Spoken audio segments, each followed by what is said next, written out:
आपका स्वागत करते हैं एक और नई वीडियो में। और आज की इस वीडियो में बात करेंगे हिमाचल में सरकारी नौकरियों की।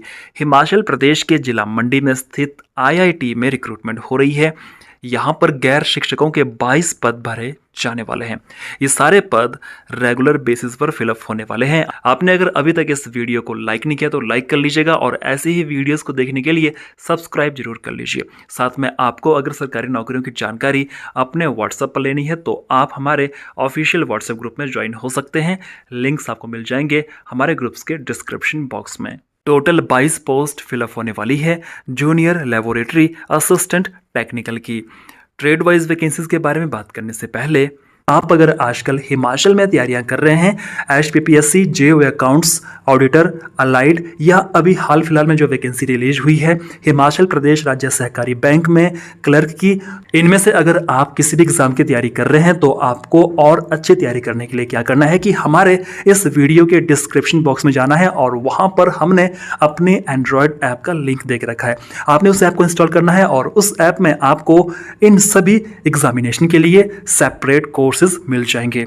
आप हमारा ऐप इंस्टॉल कर लीजिए। उस ऐप में आपको सभी एग्जामिनेशन के लिए जो कोर्स बने हैं उसमें पीडीएफ नोट्स आपको दिए जाएंगे, आपको सब्जेक्ट वाइज एमसीक्यू टेस्ट दिए जाएंगे और वीकली आपको अपने कोर्सेज में full length online mock test भी हम प्रोवाइड कर रहे हैं। और कुछ कोर्सेज ऐसे जहां पर आपको रिकॉर्डेड वीडियो क्लासेस मिलेंगी। और अगर बात करें हमारी इस ऐप की तो इस ऐप में आपको रेगुलरली सरकारी नौकरियों की जानकारी भी मिलेगी। और इसके अलावा आप हमारी ऐप के फ्री मटेरियल सेक्शन में जाकर रेगुलरली फ्री मॉक टेस्ट भी सॉल्व कर सकते हैं। करंट अफेयर के मॉक टेस्ट सॉल्व कर सकते हैं, एचपीजी के, इंडियन जी के और भी जो इंपॉर्टेंट एग्जाम रहते हैं उनके एमसीक्यू टेस्ट आप सॉल्व कर सकते हैं हमारी इस एंड्रॉयड ऐप से। बात करते हैं फिर से आज की जॉब नोटिफिकेशन की। पहली पोस्ट रहेगी school of civil and environmental engineering में। इसमें 2 पोस्ट रहेगी, एक एससी के लिए और एक ओबीसी के लिए रिजर्व रहने वाली है। JLA टेक्निकल में सेकंड पोस्ट रहेगी। स्कूल ऑफ केमिकल साइंस एक पोस्ट रहेगी, अनरिजर्व रहने वाली है। स्कूल ऑफ फिजिकल साइंस में एक पोस्ट अनरिजर्व रहेगी। School of mechanical and material engineering materials science and engineering में 2 पोस्ट रहने वाली है, एक एससी के लिए और एक ओबीसी के लिए रिजर्व रहेगी। School of mechanical and material engineering mechanical and general engineering में 4 पोस्ट रहेगी, एक एसटी के लिए, एक ओबीसी के लिए, एक अनरिजर्व के लिए और एक इकोनॉमिकली वीकर सेक्शन के लिए रिजर्व रहने वाली है।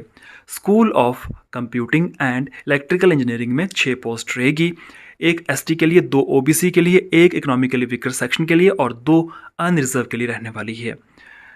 IKSMHA में एक पोस्ट रहेगी जो कि ओबीसी के लिए रहने वाली है। स्कूल ऑफ बायोसाइंस में 2 पोस्ट रहेगी, एक एसटी के लिए और एक अनरिजर्व के लिए रहने वाली है। Centre artificial intelligence and robotics में 2 पोस्ट रहेगी, एक अनरिजर्व और एक ओबीसी के लिए रिजर्व रहने वाली है। बात करते हैं क्वालिफिकेशन की। School of civil and environmental engineering में आप डिप्लोमा होल्डर होने चाहिए इन सिविल इंजीनियरिंग। 3 साल का आपके पास ये कोर्स होना जरूरी है और 2 साल का आपके पास अनुभव होना चाहिए। इसके अलावा आपके पास कंप्यूटर का भी नॉलेज होना जरूरी है। स्कूल ऑफ केमिकल साइंस में आप बीएससी डिग्री होल्डर होने चाहिए और उस डिग्री में केमिस्ट्री भी एक सब्जेक्ट होना जरूरी है। 2 साल का आपके पास यहाँ पर भी अनुभव होना चाहिए और कंप्यूटर का आपके पास नॉलेज होना चाहिए। स्कूल ऑफ फिजिकल साइंस में आप बीएससी होने चाहिए और आपके पास उसमें फिजिक्स एक सब्जेक्ट होना जरूरी है। 2 साल का यहाँ पर भी अनुभव आपसे मांगा गया है। School of mechanical and material engineering में आप डिप्लोमा होल्डर होने चाहिए इन मटेरियल साइंस एंड इंजीनियरिंग में और आपके पास 2 साल का अनुभव होना चाहिए। School of mechanical and material engineering mechanical and general engineering में आपके पास डिप्लोमा होना चाहिए मैकेनिकल प्रोडक्शन या ऑटोमोबाइल में। 2 साल का आपके पास अनुभव होना चाहिए। अगली पोस्ट है school of computing and electrical engineering. तो यहाँ पर भी आपके पास डिप्लोमा होना चाहिए, ठीक है, इन आईटी या इन ईई या इन इलेक्ट्रॉनिक्स या इंस्ट्रूमेंटेशन, ठीक है। 2 साल का अनुभव यहाँ पर भी आपसे मांगा गया है। IKSMHA के लिए आपके पास डिप्लोमा होना चाहिए in yoga, computer science and engineering या कंप्यूटर एप्लीकेशन या इलेक्ट्रिकल इंजीनियरिंग में और 3 साल का आपके पास ये कोर्स होना चाहिए। 2 साल का आपके पास अनुभव होना चाहिए।